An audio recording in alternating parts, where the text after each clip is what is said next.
잘 아시는 것처럼 오늘은 맥주 감사 주일이지요. 이스라엘의 3대 절기 중에 맥주절의 의미를 잘 이렇게 적용한 우리의 절기입니다. 이스라엘은 유월절이라는 큰 절기가 있습니다. 유월절이 끝나고 나면 50일을 계산을 하죠. 7주 정도를 계산을 합니다. 그리고 도래하는 절기가 오순절이지요. 이때가 밀을 수확하는 시기입니다. 그래서 모든 수확이 다 마무리된 시점은 아니지만 밀을 수확하게 된 것을 기념하면서 이때 하나님 앞에 감사로 나아간다 해서 7주의 의미를 담아 77절, 또 밀을 수확한다라는 의미를 담아 맥주절이라고도 부르죠. 신약에서는 여러분 잘 아시는 것처럼 구약의 3대 절기를 문자적으로 그대로 지키지는 않습니다. 그렇죠? 그렇지만 그 절기 안에 담겨 있는 의미, 하나님이 주신 것에 대한 감사, 이것은 그대로 살려서 우리가 절기를 만들기도 하고 그 절기에 감사하며 주님 앞에 나아가죠. 그래서 우리나라의 실정에 맞게 보리와 밀을 추수하는, 또 보리와 밀뿐만 아니라 이 초여름 시기에 수확하는 곡식에 대한 감사의 의미로 맥주 감사 주일이 만들어지게 되었습니다. 이제 세월이 많이 흐르고 시대가 많이 바뀌었기 때문에 농경 문화의 정서와 또 이 삶의 고백은 우리가 똑같이 하기는 어렵지 않습니까? 그래서 현대 교회는 맥주 감사 주일을 지키면서 지난 상반기에 하나님이 주신 은혜를 감사하는 그런 의미로 우리가 절기를 지키고 있지요. 맥주 감사 주일, 첫 수확에 대한 감사를 하나님 앞에 올려드리는 날입니다. 근데 성경을 가만히 보시면 우리에게 감사해야 한다 하고 감사의 명령만 말씀하시지는 않습니다. 감사하라고 하시지만 사실은 감사하며 주님 앞에 나아갈 때 감사에 뒤따라오는 훨씬 더 많고 풍성한 은혜를 예비해 놓으시고 또 약속하셨어요.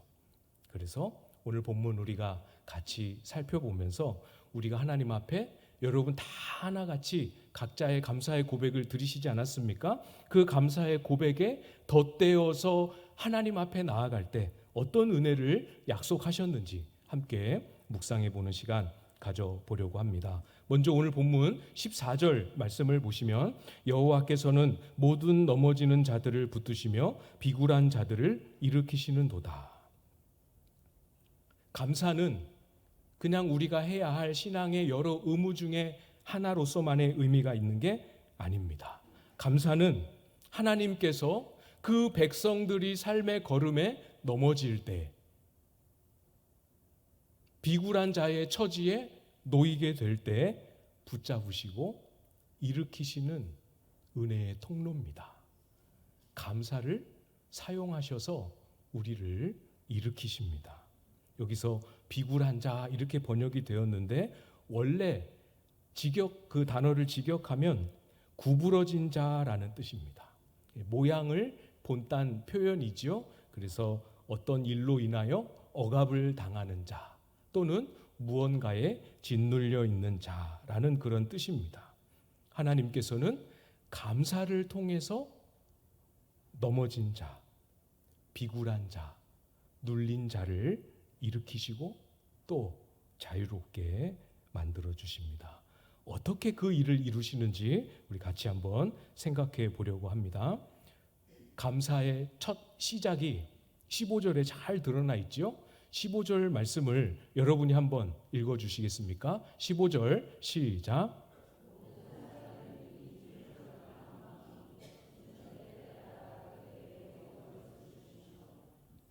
우리가 가장 잘 알고 있는 또 어떤 면에서는 가장 익숙한 감사의 원리가 담겨 있습니다. 보셔서 여러분도 아시겠지요? 때를 따라 먹을 것을 주십니다. 때를 따라 먹을 것을 주실 때 우리는 감사하지요. 또 이어지는 16절에서도 우리의 소원을 만족하게 하신다 말씀하십니다. 우리의 간구, 우리의 필요를 아를 때 하나님이 도우시기도 하고 공급해 주시기도 하죠. 이럴 때에도 우리는 똑같이 감사를 드리게 됩니다. 여기서 조금 더 생각을 해봐야겠지요. 정말 우리가 주님 앞에 드리는 감사의 내용이 뭔가? 우리가 드리는 감사의 초점이 어디를 향하고 있는가 생각을 해봐야 합니다. 내 손에 들려진, 원래 본문의 의미로 돌아가서 내 손에 들려진 수확물, 추수한 곡식단, 내 손에 딱 쥐어진 이득, 하나님이 주신 응답의 결과물, 이걸 쥐고 싫어할 사람은 아무도 없지요. 사실 하나님을 모르는 사람들도, 하나님을 안 믿는 사람들도 나의 배가 부르게 될 때, 나의 주머니가 두둑해지게 될 때 기뻐하지 않습니까? 그렇죠? 그러면 우리의 감사는 그들의 기쁨과 어떤 점에서 달라야 하겠는가? 어떻게 달라야 하겠습니까? 우리의 감사의 내용과 초점은 사실 우리에게 필요를 채우시는 하나님 그분께로 향해야 하지요. 그런 점에서 다릅니다. 때가 되니까 우연히 먹을 것이 생긴 것이 아니지요. 내가 열심히 수고했기 때문에 먹을 것이 생긴 것이다. 우리는 이렇게 말하지 않습니다. 오늘 15절에 말씀한 그대로이지요. 주님이 때를 따라 그들에게 먹을 것을 주신 것입니다. 아무리 내가 땀 흘려 수고했다 할지라도 이 수고한 결과물을 내 손에 그대로 얻게 하신 은혜입니다. 16절에도 말씀하시죠. 주님이 만족하게 하신 것입니다. 이것이 우리의 믿음이죠. 그렇죠? 이것이 여러분의 감사의 고백이고 내용입니다. 우리가 주님 앞에 감사할 때 놓치지 말아야 할 첫 번째, 수고하고 애쓰는 분이 우리 하나님이시다라는 사실입니다. 우리의 감사가 주님의 수고를 기억하고 우리의 감사가 주님의 일하심을 향하게 되면 우리의 마음은 평안과 쉼을, 안식을 얻게 되죠. 예수님께서 수고하고 무거운 짐진 자들아 다 내게로 오라 이렇게 말씀하셨습니다. 어떤 수고와 어떤 짐을 진 자들 부르셨습니까? 하나님의 수고하심을, 하나님의 쉬지 않고 일하심을 깨닫지 못하고 신뢰하지 못하고 자기 인생, 자기 힘으로 다 책임져야 할 것처럼 그렇게 생각하고 그 인생의 짐을 짊어지고 살아가는 그런 사람들을 부르고 계시지요.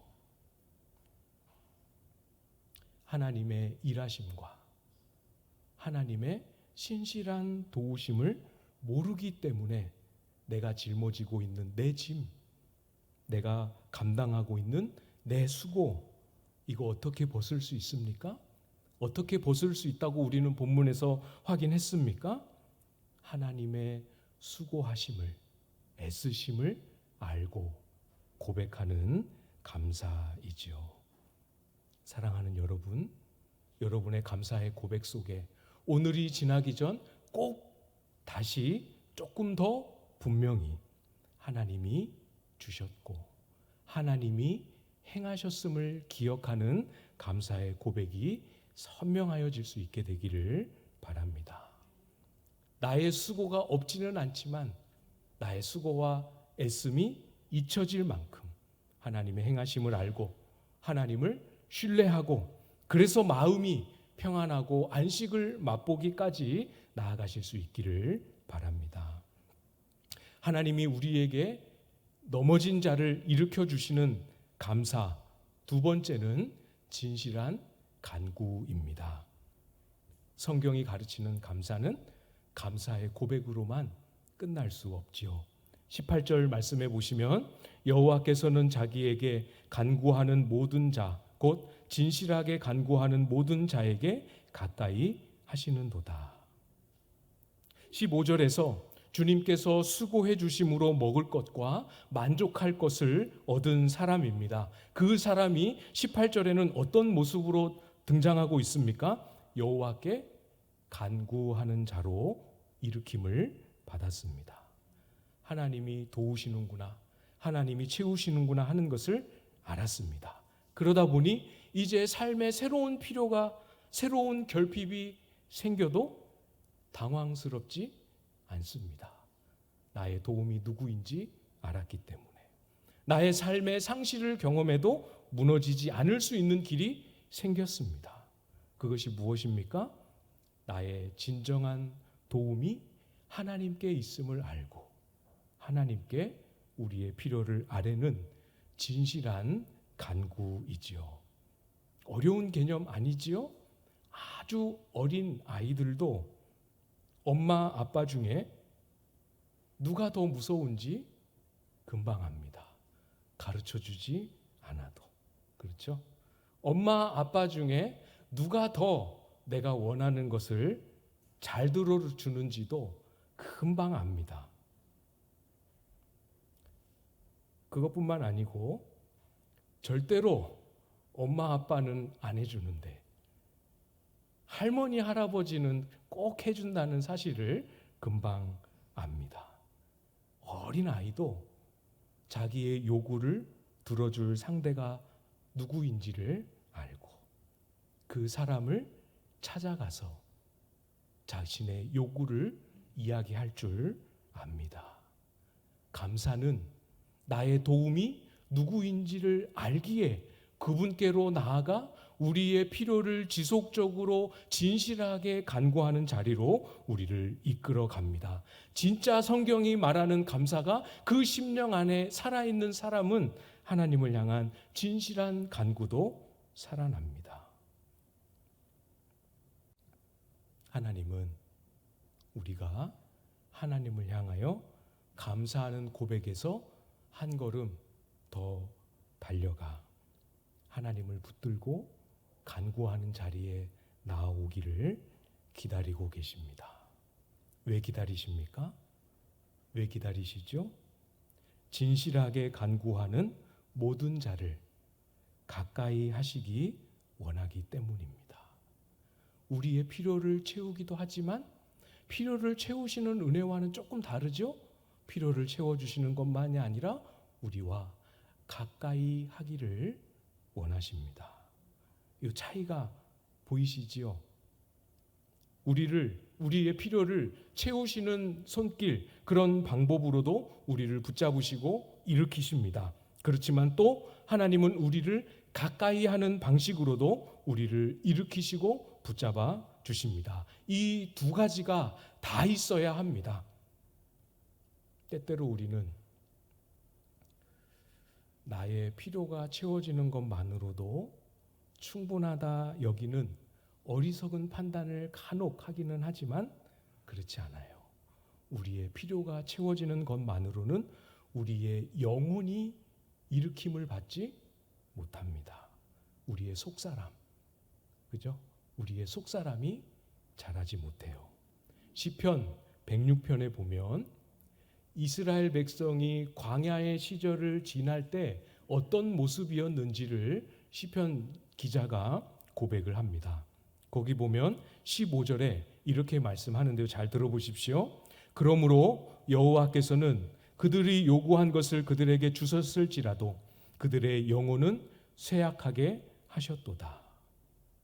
이스라엘이 부르짖습니다. 달라고 합니다. 왜 안 주십니까? 합니다. 그럴 때마다 하나님은 주셨습니다. 틀림없이 필요를 채워주셨습니다. 그러나 그것이 나쁜 것이 아니지요. 잘못된 것도 아닙니다. 그러나 우리가 알아야 할 것은 그것만으로는 우리의 영혼을 살찌우지는 못한다는 것이죠. 필요는 채워지는데 우리의 감사의 시선이 하나님을 향하지 못하면 우리의 마음이 그 필요를 채우시고 책임지시는 하나님을 바라보지 못하면 우리의 필요가 채워지는 것은 결국 우리의 욕심을 강화시킬 길로 갈 수밖에 없습니다. 방금 읽어드렸던 이 106편 15절 바로 앞절에 이렇게 말씀합니다. 그들은 그가 행하신 일을 곧 잊어버리며 그의 가르침을 기다리지 아니하고 광야에서 욕심을 크게 내며 사막에서 하나님을 시험하였도다. 무엇을 놓쳤습니까? 그가 행하신 일을 잊어버렸습니다. 주시는 하나님, 도우시는 하나님, 건지시고 책임지시는 하나님을 놓쳤습니다. 사랑하는 여러분, 하나님이 행하시는 일을 기억하고 그 하나님께 다시 엎드리는 진실한 간구로 나아가십시오. 맥주 감사 주일을 맞이해서 여러분 예배 자리에 나오실 때 상반기를 돌아보며 많은 여러 모양의 은혜에 대한 감사의 고백들을 여러 마음에 다 품고 오지 않으셨습니까? 다양한 이유들, 다양한 고백들이 있겠지만 무엇보다 그 감사의 이유가 되시고 그 감사의 시작이 되시는 하나님을 놓치지 않기를 부탁을 드립니다. 그 하나님께 다시 우리의 필요를 아뢰는 진실한 간구로 나아가십시오. 진실한 간구로 나아오는 자들을 하나님은 가까이 하시고 그들을 만나시고 그들에게 목소리를 들려주심으로 그 속사람을, 영혼을 일으키시는 일을 지금도 하고 계십니다. 우리가 4월부터 새생명 축제를 위해서 준비하면서 기도를 시작했습니다.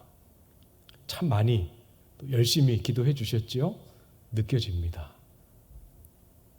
기도도 많이 하셨고 작정도 할 수 있는 한 끝까지 포기하지 않고 해 주셨고 또 모진 거절을 받으시면서도 용기 내어서 초청도 하시고 정말 많이 수고하셨습니다. 그 모든 과정에 많은 성도님들이 얼마나 많이 기도했습니까? 꼭 이 새생명 축제에 복음을 듣는 기회를 놓치지 않게 해달라고 많이 기도했습니다. 이렇게 집계해 보니까 56분이 초대받아서 오셨어요. 정말 많이 오셨지요? 정말 수고 많이 하셨습니다. 감사한 일이지요? 꼭 들을 수 있게 해달라고 간구한 그 기도에 응답하셨습니다. 그러나 오늘 본문을 보면서 우리는 또 다른 기대를 품을 수 있게 되는 거죠. 어떤 기대입니까? 우리가 이 영혼들을 위하여 진실한 간구로 하나님 앞에 나아갈 때 하나님이 하나님이 그 영혼들을 가까이 하시는 은혜를 예비하시고 또 행하신다는 약속입니다. 우리는 그분들을 꼭 복음을 듣는 이 자리로 오게 해주십시오라고 간절히 진실하게 기도했지만 하나님은 오게 하실 뿐만 아니라 그들의 영혼을 일으키시기 위해 그들을 찾아가시는 일을 준비하시고 행하고 계신다 약속하십니다. 여러분, 끝났습니다. 그러나 끝났다 생각하지 마시고 오늘 본문에 있는 표현 그대로 감사하지만 오히려 감사하기 때문에 진실한 간구로 우리의 귀한 선물 같은 이 영혼들을 끝까지 품고 기도하며 나아가시기를 부탁을 드립니다. 하나님의 가까이 하심이 어떻게 이 영혼 가운데 열매 맺게 하실지를 기대하며 기도하십시오. 하나님이 우리의 영혼을 가까이 하시고 또 일으키시는 감사의 세 번째 열매는 구원하심입니다. 19절 말씀이지요. 19절 말씀 우리 같이 읽어보도록 하겠습니다. 시작. 그는 자기를 경외하는 자들의 소원을 이루시며 또 그들의 부르짖음을 들으사 구원하시리로다. 아멘. 감사하는 삶의 끝에 구원의 은혜를, 구원의 열매를 주십니다. 주시는데 그냥 주시지 않으십니다. 어떻게 주십니까?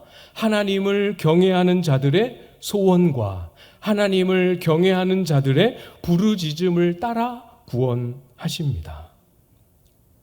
여기서 구원하신다 할 때 이 구원의 뜻은 우리가 쉽게 사용하는 것처럼 예수님을 영접하고 하나님의 자녀가 되는 그런 좁은 의미만 담고 있는 것은 아닙니다.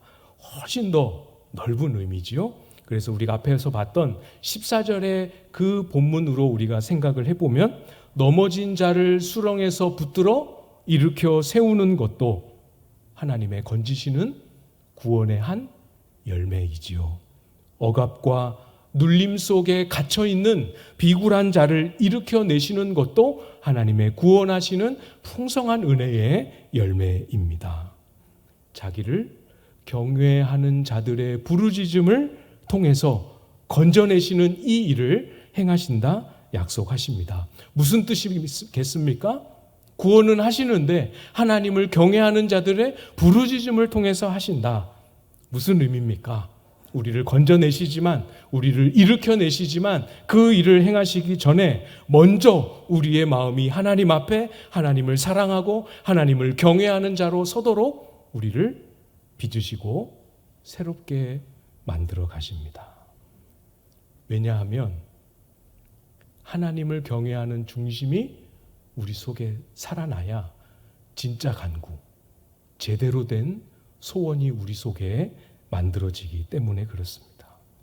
하나님을 경외하는 삶의 자리에 한 번도 들어가 보지 못했을 때는 그런 기도 생각도 못 해봤는데 마음이 그렇게 하나님께 가까이 함을 얻고 마음이 그렇게 하나님께 붙들리고 나니까 새로운 소원과 열망과 부르짖음이 우리 속에 만들어지게 되지요. 이렇게 생각해 볼 수 있습니다. 요한복음에 보면 아마 여러분도 아실 만한 구절인데요. 15장에 보면 포도나무와 가지의 비유로 말씀하십니다. 그 장에서 7절에 예수님이 이렇게 말씀하십니다. 너희가 내 안에 거하고 내 말이 너희 안에 거하면 무엇이든지 원하는 대로 구하라. 그리하면 이루리라. 무엇이든지 원하는 대로 구하라. 그리하면 이루리라. 이것이 너무 큰 약속이기 때문에 여기에 우리의 마음과 관심이 다 쏠리는데 무조건 간구하는 대로 다 들어주신다 이런 뜻이 아니지요. 그 앞에 조건을 분명하게 말씀하셨습니다. 그게 뭡니까? 우리가 예수님 안에 거하고 예수님의 말씀이 우리 안에 들어와 계실 때, 그때 우리의 본성과 우리의 인간적인 열망으로 만들어내 본 적 없었던 그런 소원과 부르짖음이 우리 속에 생기게 되고, 그 부르짖음은 현실적으로 아무리 불가능해 보여도 하나님이 주신 소원이고 하나님의 뜻이 만들어낸 간구이기 때문에 반드시 응답될 수밖에 없습니다. 그걸 말씀하시는 거죠. 사랑하는 여러분, 우리 하나님은 우리의 아버지이십니다. 사랑하는 아들, 딸들이 일생에 매여 종노릇하며 두려워하고 근심하고 눌려있고 불안해하며 살기를 절대로 원치 않으십니다.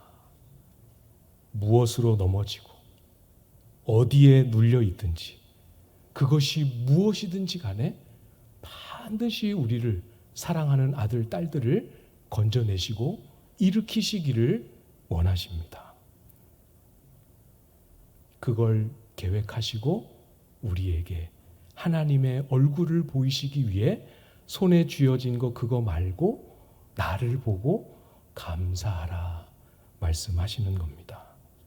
감사는 우리의 영혼을 살리시고 우리의 영혼을 일으키시기 위해 찾아오시는 그 주님께 우리가 반응하는 첫 번째 반응입니다. 하나님이 진짜 나의 도움이시구나 이것을 알고 감사해서 머물지 않고 그분을 딱 붙들고 간구하는 자리로 나아가야 하지요. 간구하는 자리로 나아갈 때 내가 간구하는 응답도 주시지만 하나님 그분이 내 기도에 들어와 나를 가까이 해주시는 은혜를 얻게 됩니다. 그런 경험들이 쌓이고 쌓이면 우리는 하나님을 사랑하고 하나님을 경외하는 자리에 나아가게 되지요.